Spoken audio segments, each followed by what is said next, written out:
Hi అండి, welcome back to our YouTube channel Lakshmi Chaitra vlogs.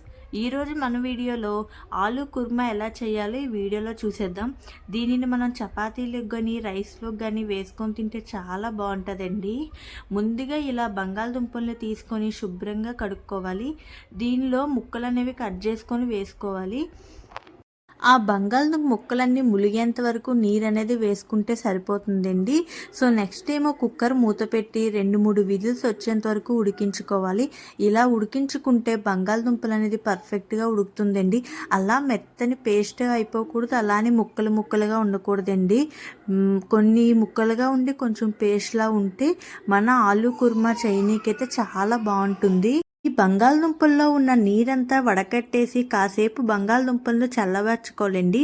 ఇవి చల్లగా అయినాక పైన తోలు అనేది తీసుకొని మంచిగా వీడియోలో చూపిస్తున్నట్టుగా మరీ పేస్ట్గా కాకుండా అలా అని ముక్కలుగా కాకుండా ఒక మీడియంగా అయితే చేసుకొని పెట్టుకోవాలండి.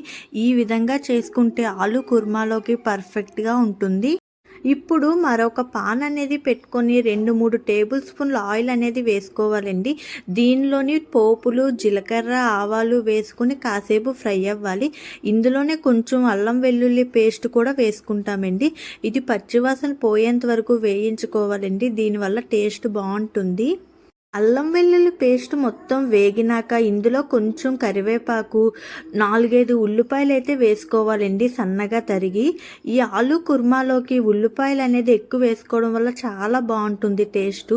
ఇది కాసేపు మగ్గనివ్వాలండి. కొంచెం సాల్ట్ అనేది వేసుకుంటే ఉల్లిపాయలు అనేవి త్వరగా మగ్గుతాయి. చూస్తున్నారు కదా వీడియోలో, ఇలా కొంచెం గోల్డెన్ బ్రౌన్ వచ్చేంత వరకు ఉల్లిపాయలు వేపుకుంటే టేస్ట్ అనేది చాలా బాగుంటుంది.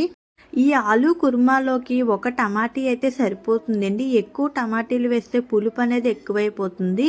సో ఒక టమాటీ వేసి కొంచెం మగ్గినాక ఒక 2 టేబుల్ స్పూన్ల కారం, చిటికెడంత పసుపు, మన టేస్ట్కు తగినంతగా ఉప్పు అనేది వేసుకొని మంచిగా నూనె పైకి తేలేంత వరకు వేయించుకోవాలండి. ముందుగా మనం ఉడికించి పెట్టుకున్న బంగాళదుంపలు ఉన్నాయి కదా, వాటినైతే ఇందులో వేసి 2 నిమిషాల పాటు వేయించుకోవాలండి. ఇలా వేగినాక ఇందులో కొంచెం మనకి గ్రేవీకి తగినట్టుగా నీరు అనేది వేసుకోవాలి. ఇక్కడ నేనైతే ఒక గ్లాస్ వాటర్ అయితే వేసుకున్నానండి. చిన్న మంట మీద ఒక 10 నిమిషాల పాటు ఉడికిస్తే ఆలు కుర్మా అయితే రెడీ అయిపోతుంది. చూస్తున్నారు కదా ఎంత బాగా వచ్చిందో. దీనిలోనే కొంచెం గరం మసాలా పొడి వేసుకొని లైట్గా పైన కొత్తిమీర అనేది జల్లుకుంటే ఎంతో టేస్టీ అయిన ఆలు కుర్మా అయితే రెడీ అయిపోతుంది. ఈ రెసిపీ మీ ఇంట్లో మీరు కూడా చేసి ఎలా వచ్చింది అని నాకు కామెంట్ అయితే చెయ్యండి. Thank you for watching.